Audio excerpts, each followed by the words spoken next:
Hello, good to be back.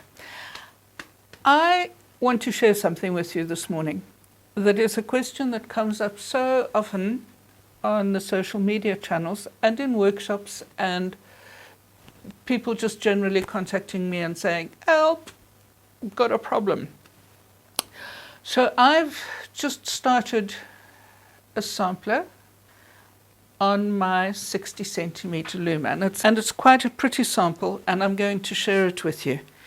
It's just part of a sampler that I'm working on, and I was going really well with it, and suddenly my tension on my selvage on the left hand side just disappeared. Suddenly nothing was right.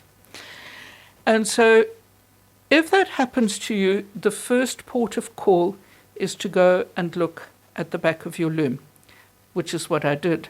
And here's what I found. Can you see what I'm talking about here?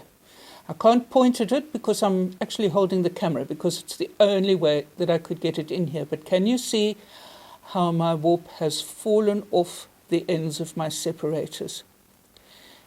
And that is infuriating because I should know better.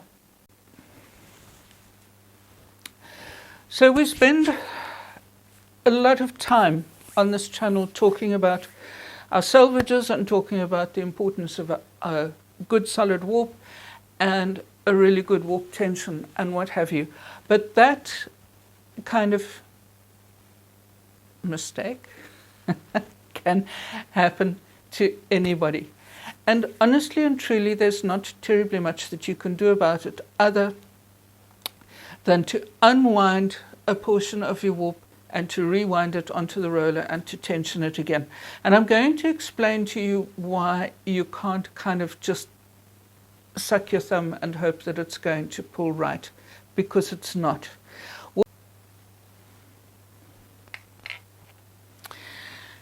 So if you just look at this very rough diagram that I've kind of cobbled together, this would be a well-wound warp. When your warp is wound square onto the roller, all the warp ends coming off the warp travel the same distance to the front roller, and they have the same amount of take-up, so you maintain a good tension on your selvedges. When you have a cigar shape like this, and that little disaster that I shared with you on the back of my loom there, that can happen on both sides. And it can simply be a case of not even the selvage threads falling off the end of the roll, although that happens often, but it can just be that we're paying more attention to the tension when we're winding on the corners, and that the center is a little bit looser. So you need to really keep an eye on it, because what happens in this sort of instance is that when we now come to tie on to our front roller, let's pretend that's the front roller over there.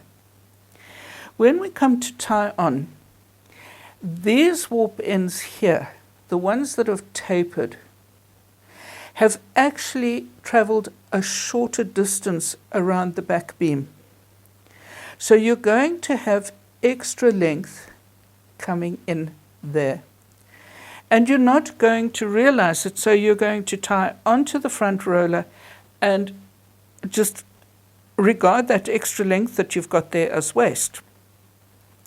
Tie on the rest of the warp, and when you start to weave, because these little warp sections here are actually shorter than the warp sections in the center, your warp on your selvedges is going to get tighter and tighter and tighter until eventually it reaches breaking point. So if you find that you're having an issue with tension on your selvedges, with your selvedges getting tighter and tighter, or if you're at the very beginning of your project as I am here, and suddenly your selvage just like disappears, it falls through the floor, there's no tension at all, you need to stop and you need to ask why. And if you have this sort of scenario, you'd need to unwind that warp as awful as the prospect might sound, and you need to rebeam it. And I promise you that you will be happy that you did, because if you continue with that sort of scenario, you are not going to get to the end of your project. So that's just a little bit of doom and gloom, a shared experience from my side. It happens to all of us. Don't beat yourself up if it happens to you and you suddenly find you've got this issue. It's not something that happens. And clearly I wasn't paying enough attention when I was winding the warp. And I know I wasn't, because I really just wanted to get on and get started on my project. So it's entirely my own fault, and I am going to cut off, and I am going to retension my warp and rebeam it as far as I need to. So don't be afraid to do that. Your warp is the foundation of your weaving. Your warp is the foundation of your weaving. And I can't stress enough how important it is to have a really well-wound and comfortable warp to work with. An uncomfortable warp is an uncomfortable weave. So please take that leaf out of my book. I'll give it to you gladly, and I hope that you will learn from my experience. I'm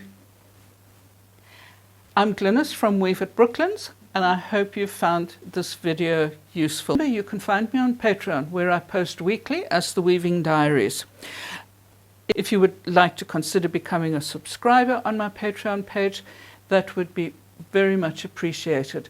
Every little bit that comes in helps me to continue making videos, which I hope that you will find useful and informative.